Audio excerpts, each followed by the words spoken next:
Good morning students, Shri Saraswat વિદ્યાલયની અંદર આપ સૌનું હાર્દિક સ્વાગત છે. હું છું કુલદીપ ટંડેલ અને આપણે ફિઝિક્સ સબ્જેક્ટનો અભ્યાસ કરી રહ્યા છીએ. તો ચેપ્ટર નંબર 12ના એમસીક્યુ સોલ્વ કરીએ.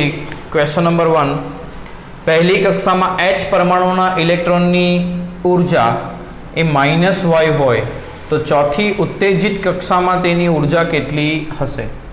કોઈપણ કક્ષામાં ઇલેક્ટ્રોનની ઉર્જાનું સૂત્ર આ છે, જ્યાં Z પરમાણુ ક્રમાંક છે અને n એ કક્ષાની સંખ્યા છે. તો પરમાણુ ક્રમાંક શા માટે લખ્યો છે અહીં આગળ મેં? તો આ જે બોરનું મોડલ છે એ હાઇડ્રોજનિક પરમાણુ માટે લાગુ પડે છે. હાઇડ્રોજનિક પરમાણુ એટલે એવા પરમાણુ કે જેની અંદર એક ઇલેક્ટ્રોન આવેલો હોય. કોણ આવેલો હોય? એક electron.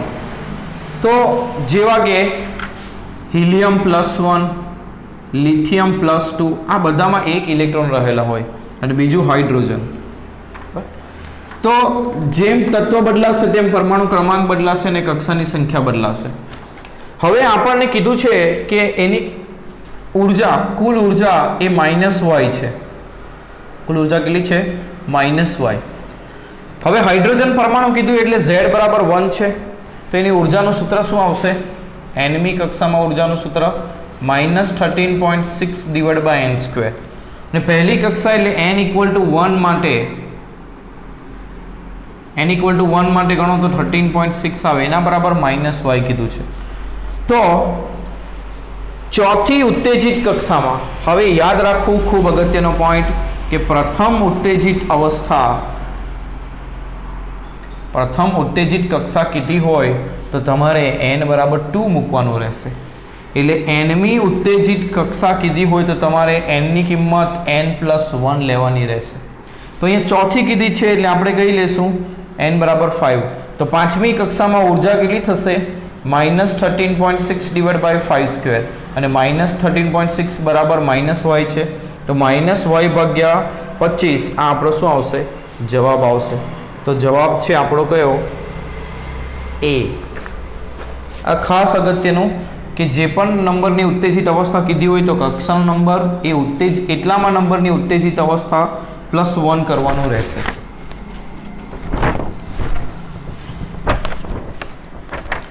Second question, hydrogen અણુમાં R ત્રિજ્યાની કક્ષામાં ભ્રમણ કરતા ઇલેક્ટ્રોનની ગતિ ઉર્જા ખાલી જગ્યાને સમપ્રમાણમાં હોય છે.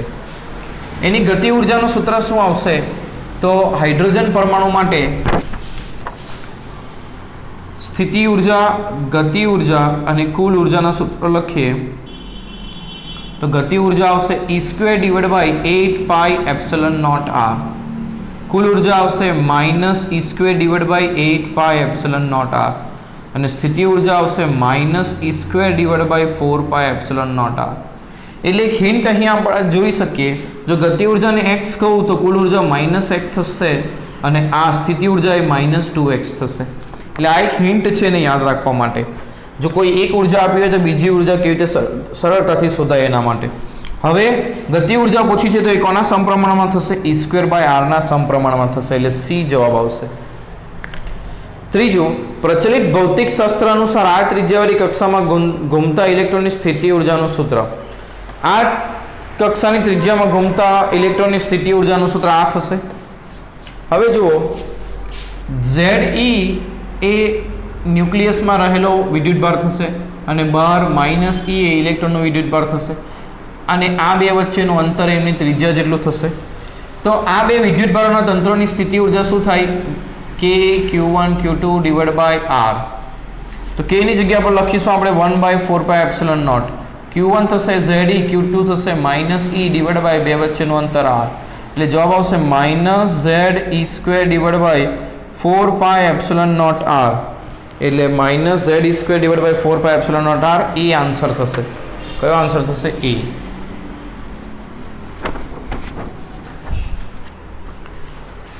હાઇડ્રોજન અણુની કોઈ બોર કક્ષામાં રહેલા ઇલેક્ટ્રોનની ગતિ ઉર્જા અને સ્થિતિ ઉર્જાનો ગુણોત્તર.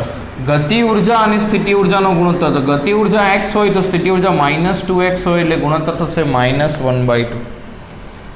આ પ્રશ્ન ખૂબ જ અગત્યનો, યાદ રાખશો.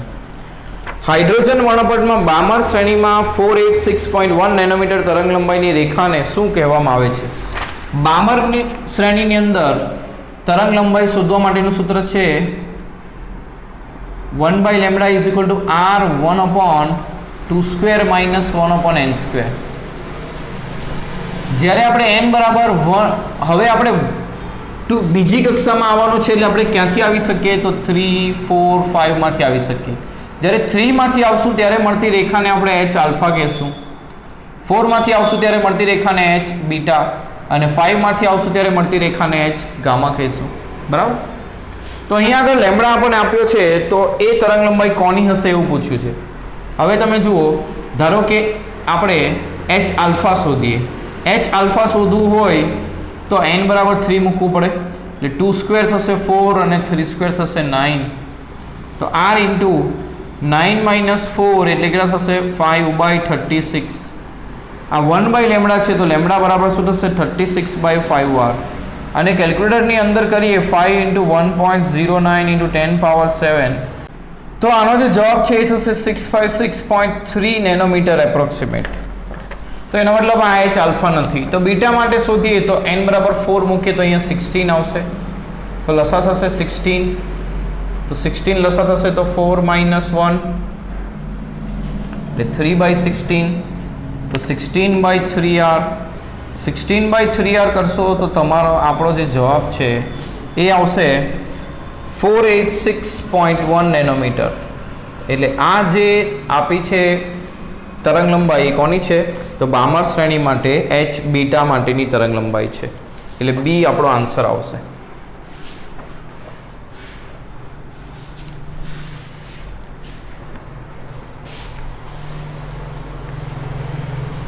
હાઇડ્રોજન પરમાણુમાં થતી ઇલેક્ટ્રોનની સંક્રાંતિના કારણે ખાલી જગ્યા વિકિરણ ઉદ્ભવી શકે નહીં.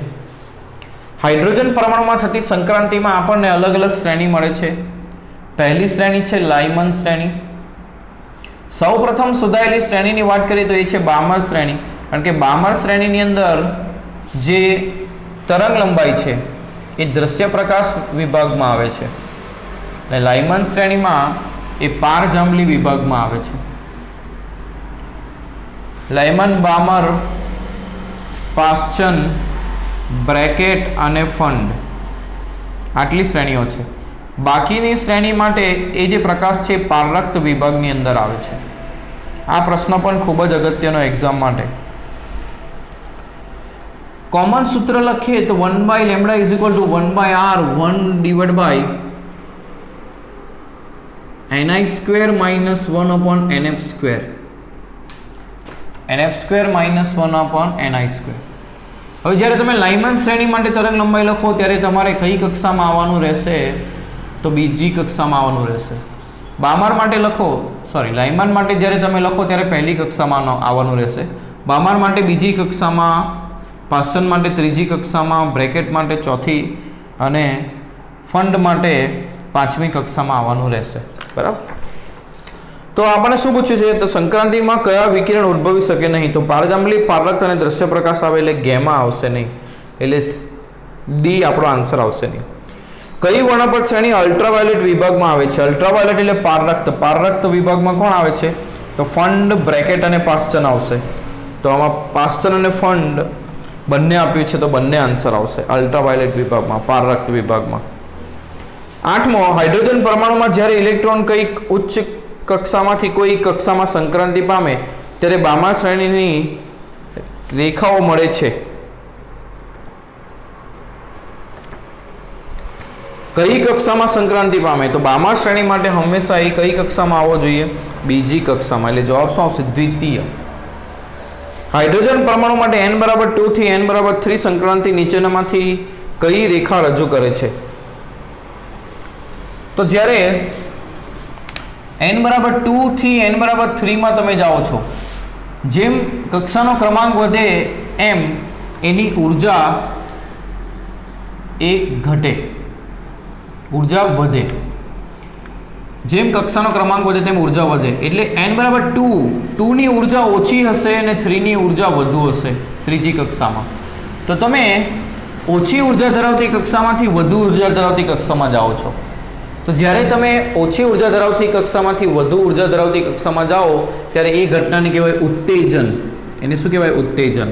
અને જ્યારે તમે વધુ ઉર્જા ધરાવતી કક્ષામાંથી ઓછી ઉર્જા ધરાવતી કક્ષામાં આવો ત્યારે એને કહેવાય અનુત્તેજન. ઉત્તેજન સમયે એ એના ઉપર આપાત પ્રકાશનું શોષણ કરે છે, જ્યારે અનુત્તેજન સમયે એ એમાંથી પોતાનામાંથી પ્રકાશનું ઉત્સર્જન કરે છે. તો અહીંયા આગળ n બરાબર 2 થી 3 માં જાઓ છો એટલે ઓછી ઉર્જા ધરાવતી કક્ષામાંથી વધુ ઉર્જા ધરાવતી કક્ષામાં એટલે શોષણ વર્ણપટ મળશે. અને તમે કઈ કક્ષામાં જાઓ છો? તો ત્રીજી કક્ષામાં જાઓ છો. એટલે ત્રીજી કક્ષામાં જ્યારે જાઓ ત્યારે તમને કઈ શ્રેણી મળે? પાશ્ચન શ્રેણી. એટલે પાશ્ચન શ્રેણીની શોષણ રેખા તમને મળશે. એટલે આપણો બી આન્સર આવશે. 10th ક્વેશ્ચન, હાઇડ્રોજન પરમાણુના વર્ણપટની કઈ વર્ણપટ શ્રેણી દ્રશ્યમાન વિભાગમાં પડે છે? તો દ્રશ્યમાન વિભાગમાં કોણ પડે છે? બામર. એટલે બી આન્સર આવશે. હાઇડ્રોજન પરમાણુના વર્ણપટની કઈ શ્રેણી પારજાંબલી વિભાગમાં? તો લાઇમેન આવશે. એ. 12મો પ્રશ્ન, ફંડ શ્રેણીની વર્ણપટ રેખાઓ પારરક્ત વિભાગમાં. એટલે બી આન્સર. બોર 13મો પ્રશ્ન, બોર પરમાણુ મોડેલ અનુસાર પરમાણુમાં ઇલેક્ટ્રોનની કક્ષીય ત્રિજ્યા Ra ને n²/z ના સમપ્રમાણમાં હોય. એટલે આપણો આન્સર આવશે બી. હાઇડ્રોજન પરમાણુમાં દ્વિતીય કક્ષાની ત્રિજ્યા r છે, તો તૃતીય કક્ષાની ત્રિજ્યા કેટલી હશે? હવે હાઇડ્રોજન પરમાણુ કીધું એટલે z તો 1 જ થશે. તો આ જે Rn છે n માં કક્ષાની ત્રિજ્યા n² ના સમપ્રમાણમાં છે, બરાબર. હવે આપણને n બરાબર દ્વિતીય કક્ષાની એટલે n બરાબર 2 માટે ત્રિજ્યા કીધી છે r. તો તૃતીય કક્ષા માટે એટલે n2 બરાબર 3 માટે r કેટલું થશે? તો r2/r1 કરીએ તો એના બરાબર લખાશે n2/n1². n2 3 નો વર્ગ 9 અને n1 2 નો વર્ગ 4. r2 into r1. r1 બરાબર થશે r એટલે 9r/4 આન્સર આવશે. 9/4 કરશો એટલે 4 દુ 8, એક શેષ બચ્ચો 4 દુ 8 એટલે 2.25 r આ આન્સર આવશે. બી આન્સર આવશે.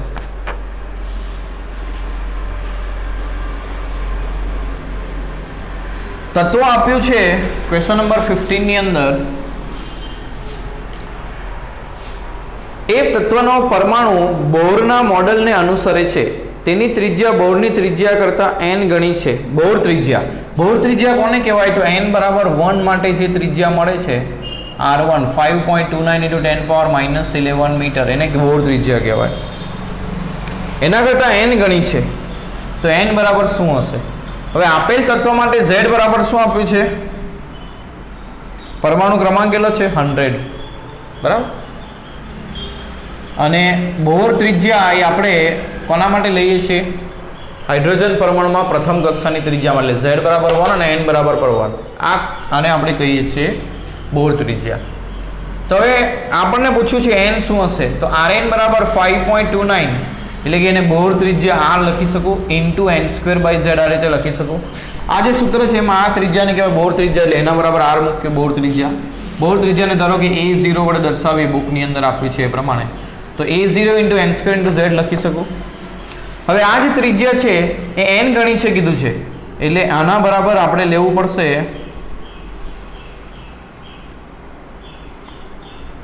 n × a0. હવે આના માટે પણ આપેલ તત્વો માટે પણ બોર ત્રિજ્યા ગણવાની છે. એટલે બોર ત્રિજ્યા માટે ફરી પાછું n બરાબર તો 1 જ મૂકવાનું, એટલે આ તો 1 જ રહેશે, બરાબર. ડિવાઈડ બાય z કેટલું છે? 100. તો a0 કેન્સલ, n બરાબર થશે 1/100. n બરાબર થશે 1/100.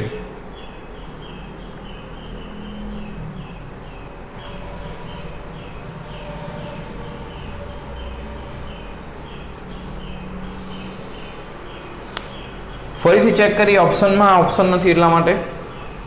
તો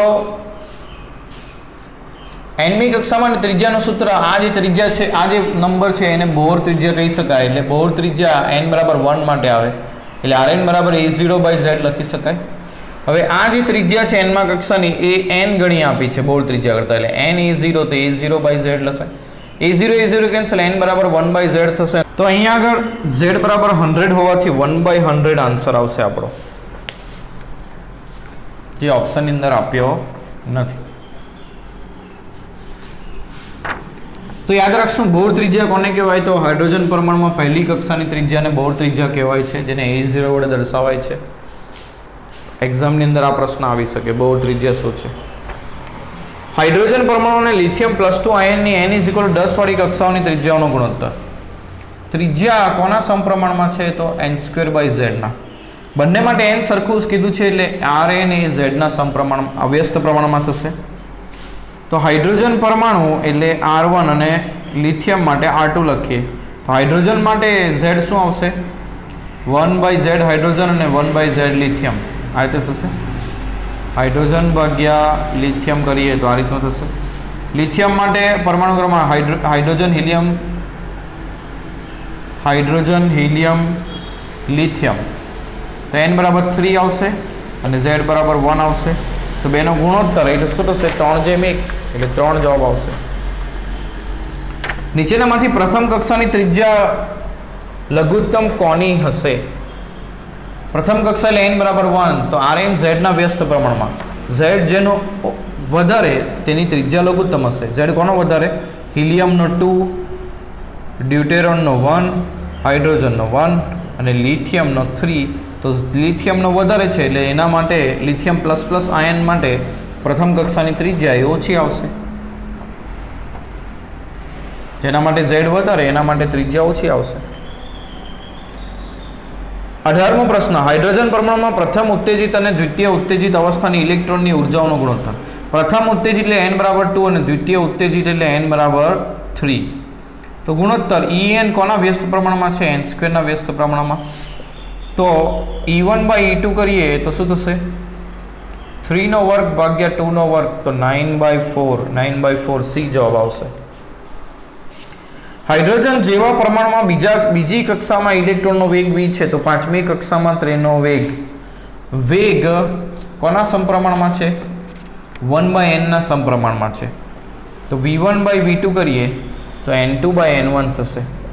પાંચમી કક્ષા અને કઈ કક્ષા આપી છે? બીજી કક્ષા. તો v1/v2 બરાબર 5/2, તો v2/v1 બરાબર 2/5. તો આના પરથી v2 બરાબર શું થશે? 2/5 × v1 એટલે 2/5v આન્સર આવશે, એટલે C જવાબ થશે.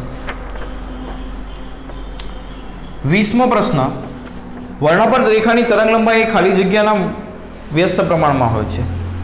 વર્ણપટ રેખાની તરંગ લંબાઈ, તો કેટલી તરંગ લંબાઈનો વર્ણપટ એટલે કે પ્રકાશ ઉત્સર્જે એ કેવી રીતે ખબર પડે? તો કક્ષાની ત્રિજ્યાના તફાવત ઉપરથી. જેટલી કક્ષાઓની ઉર્જાનો તફાવત હશે એટલી ઉર્જા એ તે વિકિરણ રૂપે ગુમાવે છે. એટલે અહીં આગળ તમે જુઓ તો લેમ્બડા બરાબર શું થશે? hc/Δe. એટલે લેમ્બડા ઉર્જાના તફાવતના વ્યસ્ત પ્રમાણમાં હોય. તો કોના વ્યસ્ત પ્રમાણમાં હોય? ઉર્જાના તફાવતના, એટલે એ આન્સર આવશે. 21મો પ્રશ્ન. હાઇડ્રોજન પરમાણુની બામર શ્રેણીની પ્રથમ રેખાની તરંગ લંબાઈ લેમ્બડા છે. હવે બામર શ્રેણી માટે 1/λ બરાબર શું આવશે? r 1/n² - 1/2² - 1/n². તમે જ્યારે n ની કિંમત 3 મૂકો ત્યારે તે પ્રથમ રેખા આપશે, બરાબર? તો n બરાબર 3 મૂકીએ. એની તરંગ લંબાઈ લેમ્બડા છે, તો એને અનુરૂપ ડબલ આયોનાઇઝ લિથિયમ પરમાણુની રેખાની તરંગ લંબાઈ.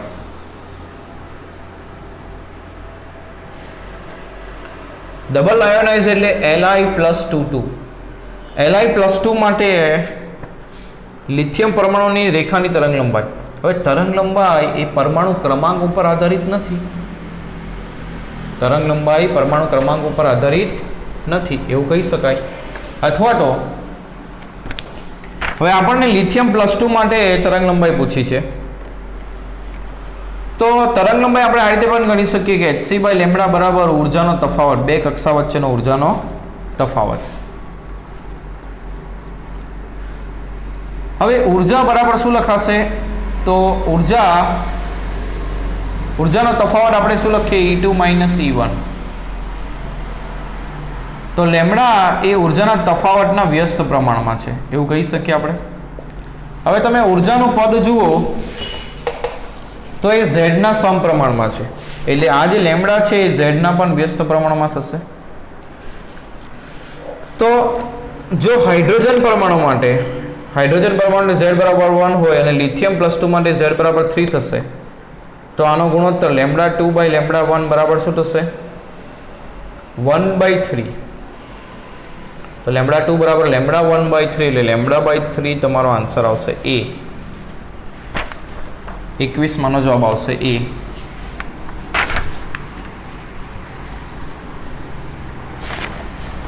બાવીસમો પ્રશ્ન, જો લઘુત્તમ તરંગલંબાઈ λ1 બામર શ્રેણીની અને મહત્તમ તરંગલંબાઈ λ2 લાઇમન શ્રેણીની હોય, બામર શ્રેણી માટે સૂત્ર છે 1/2² - 1/n².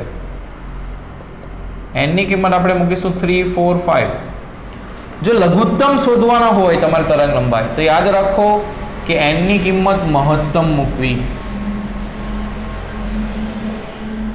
અને જ્યારે તમારે મહત્તમ તરંગલંબાઈ શોધવી હોય તો n ની કિંમત ન્યૂનતમ મૂકવી.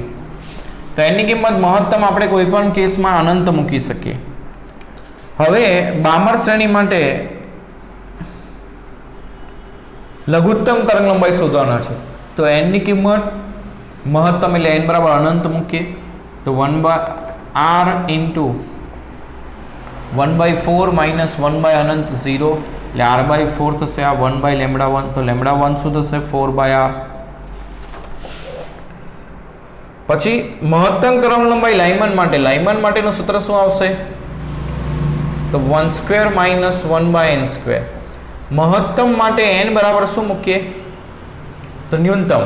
હવે લાઇમન માટે n બરાબર શું મૂકી શકાય? 2, 3, 4. તો ન્યૂનતમ કયું છે? 2, એટલે n બરાબર 2 મૂકીએ મહત્તમ તરંગલંબાઈ માટે.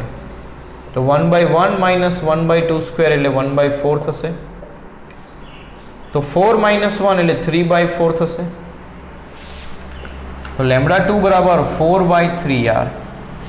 હવે λ1/λ2 કરીએ, λ1/λ2, તો 4/r 4/3r.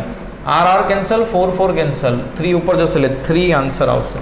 તો λ1 બરાબર 3, λ2 આ જવાબ થશે બી આન્સર.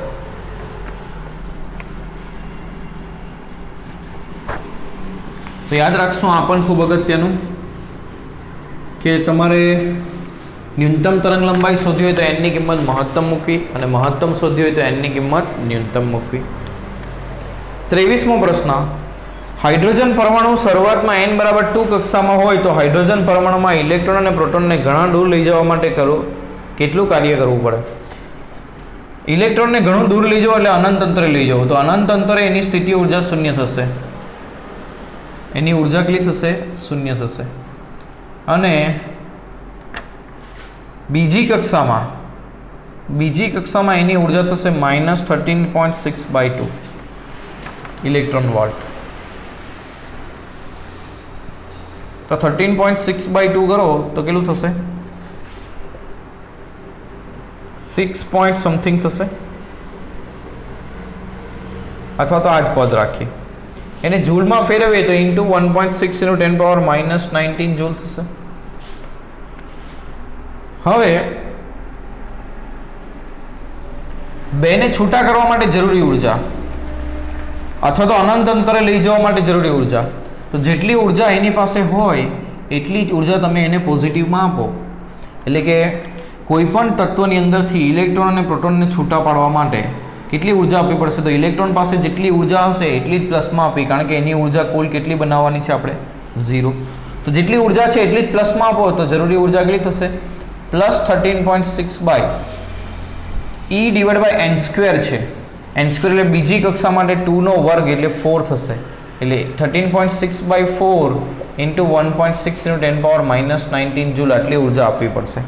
યાદ રાખો, એને બંધન ઉર્જા પણ કહેવાય, કે ઇલેક્ટ્રોન પાસે જેટલી ઉર્જા છે એટલી જ ઉર્જા પ્લસમાં તમે આપો તો ઇલેક્ટ્રોન અહીં પરમાણુમાંથી છૂટો પડી જશે, એટલે કે ઇલેક્ટ્રોન અને પ્રોટોન છૂટા થઈ જશે.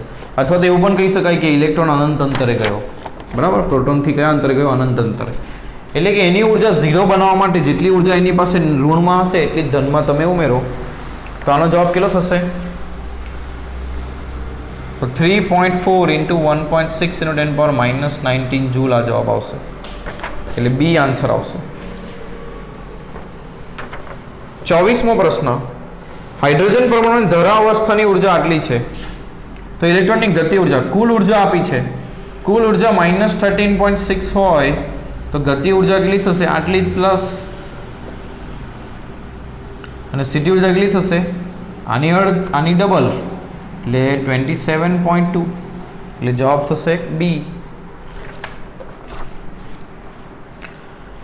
25મો લાસ્ટ પ્રશ્ન, હાઇડ્રોજન પરમાણુને તેની ધરા અવસ્થામાંથી બીજી ઉત્તેજિત અવસ્થા સુધી ઉત્તેજિત કરવા માટે કેટલી ઉર્જાની જરૂર પડે? તો કેટલી ઉર્જા આપવી પડશે? તો અંતિમ માઇનસ પ્રારંભિક.